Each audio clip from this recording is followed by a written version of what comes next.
I don't think the court meant it, because the court doesn't show great spirit toward our country, in my opinion. A lot of bad decisions, but there are usually ways around it. This is something we could have done, as Justice Kavanaugh said, we could have done this originally, but we're doing it now, and the numbers could be far greater than the hundreds of billions we've already taken in. Yeah, please. Thank you, Mr. President. Mr. President, I'm very curious. You've spoken about in the red. Thank you so much, Mr. President. Justice Thomas and Alito, as you know, are the most conservative constitutional justices. Do you think that you'll get to appoint 2 more justices later this term with similar ideologies? And what type of vetting process will they go through to ensure they uphold? I don't know, but they're great justices. That's all I can say. And I hope they're going to be around a long time. I hope they're going to stay healthy. They're great people. They're great. And Justice Alito, too, to add to the group. These are great men. Right. With a great love of our country and a great understanding of the law. Mr. President, are you going to ask Congress to take additional action on tariffs now? No, I don't need to. It's already been approved. I mean, I would ask Congress and probably get it. When people look at the real numbers and you look at hundreds of billions of dollars that have come into our country. Yesterday I was at a steel plant, as you know, and I went to great place, great plant, great, wonderful people. And they were telling me, I said to them, you were there, a lot of the press in this room. Of course, I don't think this plane's big enough to take the press in this room, but a lot of the press right here. We were in Georgia. And I said to the owner, I made a speech at a factory. They make steel products. And I said, how are you? Nice to meet you. How's business? President, I'd love to kiss you. This is a very powerful man. I don't want to be kissed by that man, but a very powerful, strong man. He's been in the steel business for many years. His father started it. And he said, sir, I want to kiss you. I said, why? He said, because we were down to working 1 hour a week, and then you came in and imposed tariffs, and all of that foreign junk that they were dropping into our country stopped. And we're now going to double shifts, 7 days a week, and we may be very soon going to 24 hours around the clock, almost 7 days a week. He said, sir, I want to kiss you so badly. And I said, no, thank you. But you know what? He just to finalize it, he said, oh, this is a great place in Georgia. He said, all up and down the highway, same exact answer, sir. We're all going out of business. We're going to go bankrupt. We're all going out of business. And now every one of us are thriving, and we're hiring people like we haven't. He said, like I've never, and he's been in business for, I think, 45 years, like we've never hired before. That's because of tariffs. And we're going to keep it going the same way. And you're going to start to see the results in a year from now when all those factories start that are under construction right now. You see all the construction numbers are so good. Those construction workers are building factories that are going to be open, including not only AI, which is big, but car plants coming in from Canada, who ripped us off for 30% of our market. Mexico ripped us off for a big portion. Over the years, they've taken our market. They've taken our cars.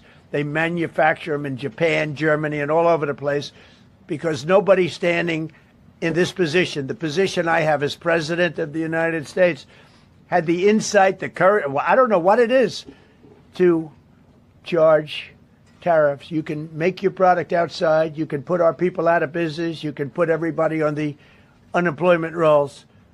But if you're going to make a car in some other country, you're going to pay a 15, 20, 30% tariff. And those things would have never happened. We wouldn't have lost our business. Same thing with, as an example, Taiwan.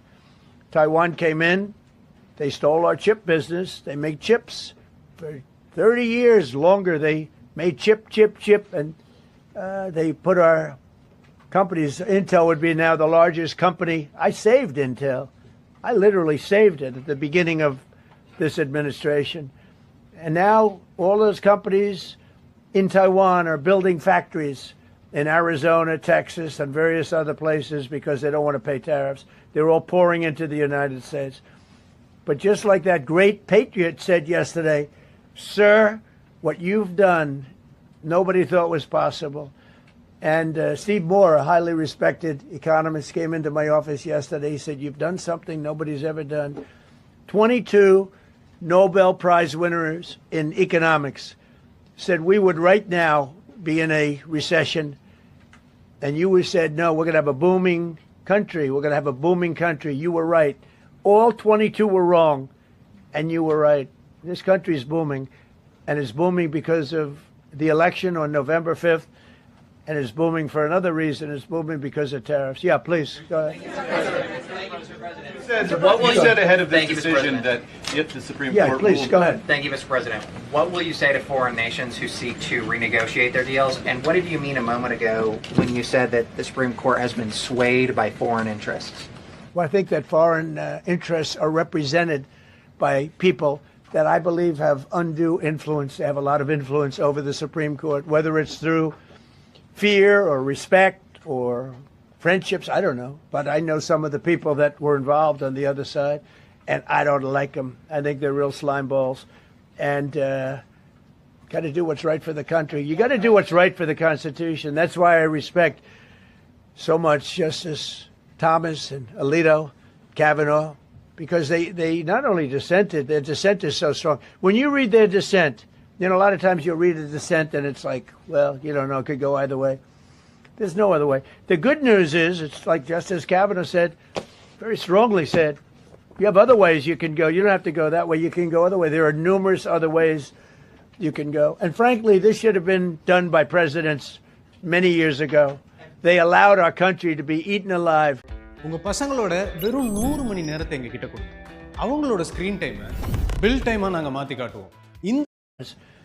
And then Mexico came, Canada came, and Japan and Germany, but they're all coming back now. They're all coming back at record levels. No, you please. I'm not talking to you. I don't talk to CNN. It's fake news.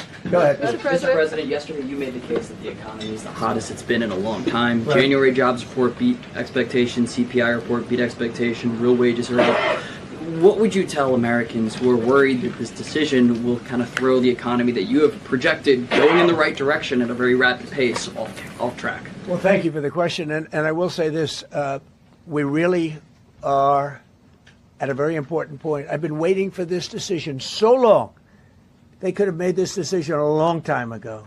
Not complex. They're wrong on it. It's a ridiculous decision. But they should have released this a long time ago. We waited months.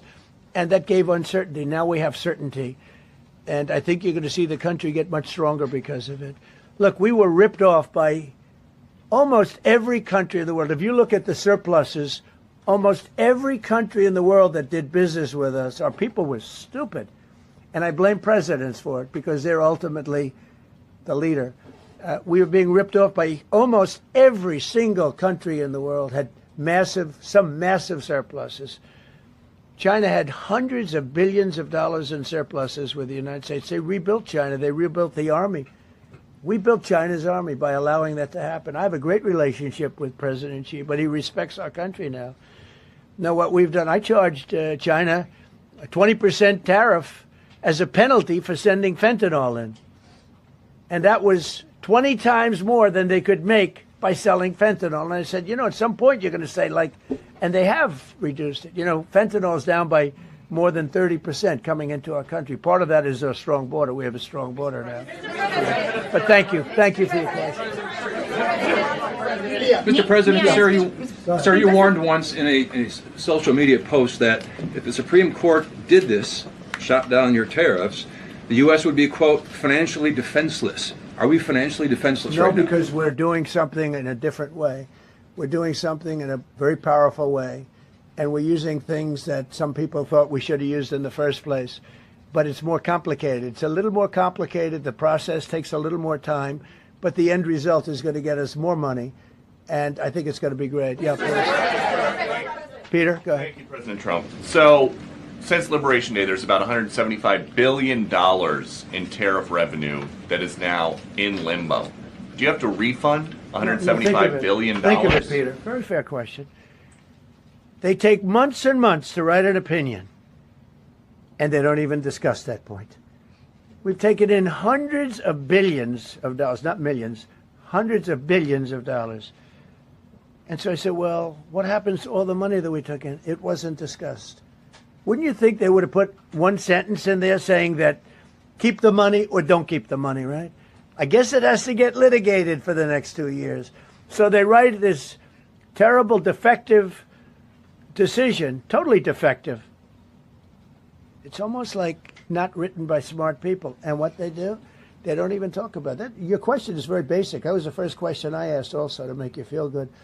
They said, what about all the money that we've taken in? Sir, they don't discuss that. How crazy is that?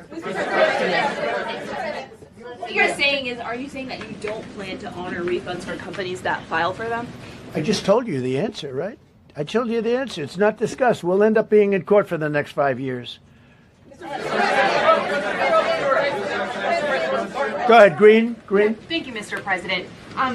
When you are talking about the relationship with countries that you have sought trade deals with, do you anticipate that they will seek to renegotiate those? What do you say to them? And do you view this as a potential undermining power for your We're negotiations? going straight ahead with 10% straight across the board, which was the absolute right to do. And that's taking place. That's a lot of money coming into our country. And then during that period of about 5 months, we are doing the various investigations necessary to put fair tariffs or tariffs, period, on other countries. So we're doing that period, but we're immediately instituting the 10% provision, which we're allowed to do. And in the end, I think we'll take in more money than we've taken in before.